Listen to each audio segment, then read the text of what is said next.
Let's have a look at S&P 500. First off, read this disclaimer carefully. So this is the long-term picture for the SPY ETF, SPI. So yeah, we've had a very substantial bull market. You could argue that this fall here was well, so given that we had a 27% pullback, that it was a bear market, you could make that case. The thing is that we have had this recent rally from here to here that, 5-ish percent. It's been really, really strong. It's very rare for the S&P to have this many weeks in a row going up. So we do see some initial exhaustion after a very, very substantial rally. If we look at the dailies, I mean, we are still above the 5-day moving average, so it's not like a collapse. But this is a situation, right, where you have to talk about probabilities. If you look at the long-term history of this security, the S&P usually doesn't go up for this long without having a more significant correction. So if you go here and look at RSI, weekly RSI, it's really, really high. So if we do it like this, if we look at the MACD, this is on the weekly, is a very extreme MACD. The last time we had something like this was in 2021. RSI and also various PPOs are really extreme. So if you look here at 2021, you did eventually get a very substantial, frankly, bear market. If you look here at the dailies, this is really, really, it's pretty excessive. So I do think one could make a very substantial case overbought, severely overbought at this point.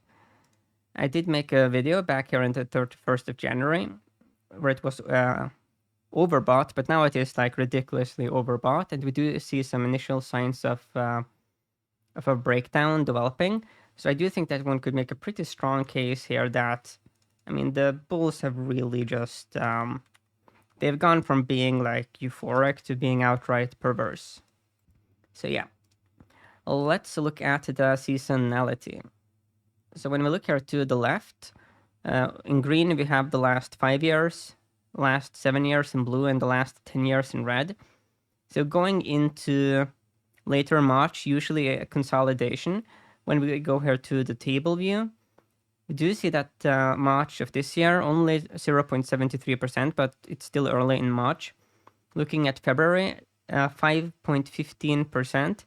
That is the second best February. 2015 was the only one that beat that February.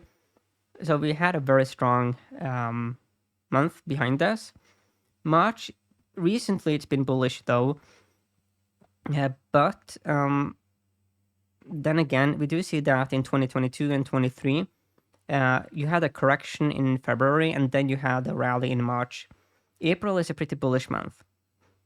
So given the bullishness of April, which might spook the bears a bit, there's an increased odds that the bears might do something in March instead. So when it comes to the technicals, I do think I will give the bears a minus. I think I give them a -9. This is just ridiculous. On the seasonality, I do think I will give the bears. I think this warrants a -4. So let's look at the fundamentals.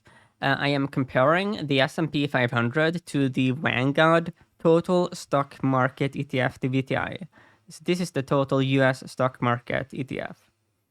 When we go here to performance, year to date, 8.31% versus 7.88. Beta 1 versus 1.02. PE 17.86 versus 19. The yield 1.30% versus 1.35.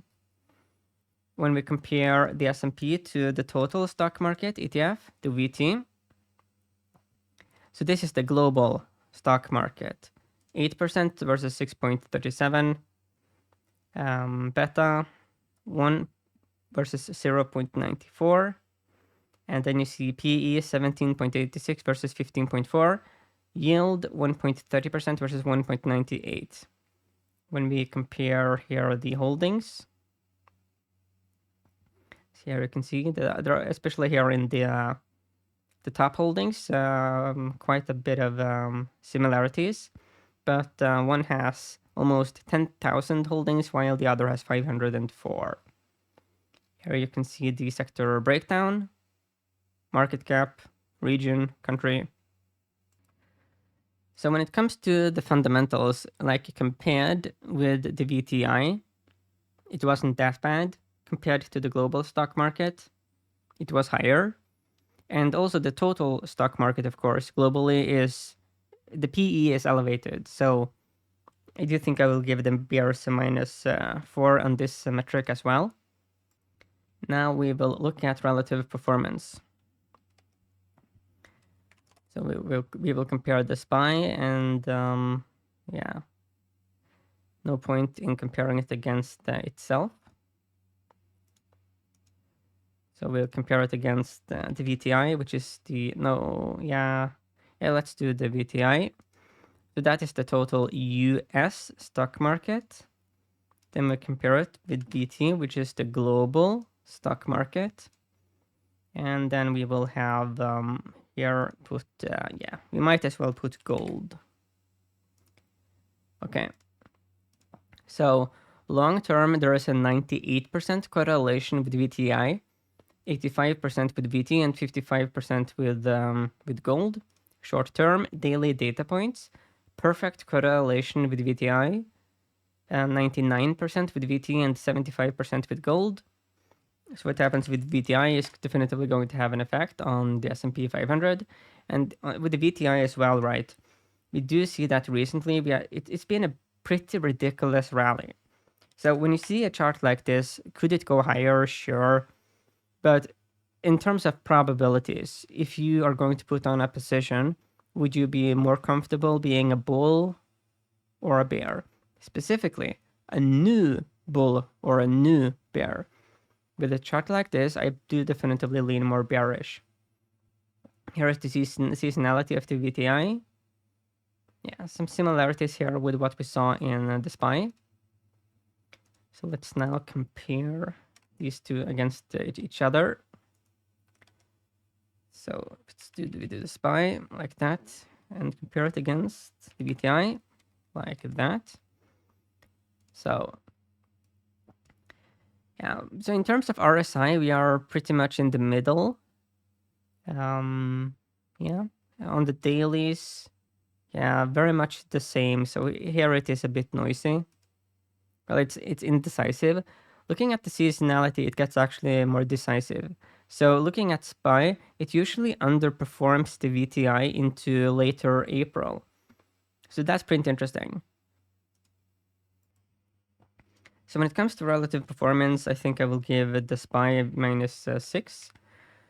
So the thing is that the SPY is ridiculously overbought. -5.8 on average in favor of the bears. The technicals are just ridiculous. It's very rare to have these types of readings. The odds definitively favor a correction at least. Seasonality, fundamentals, and relative performance also corroborate that thesis. So yeah, from a risk-reward standpoint, it's very hard not to become bearish.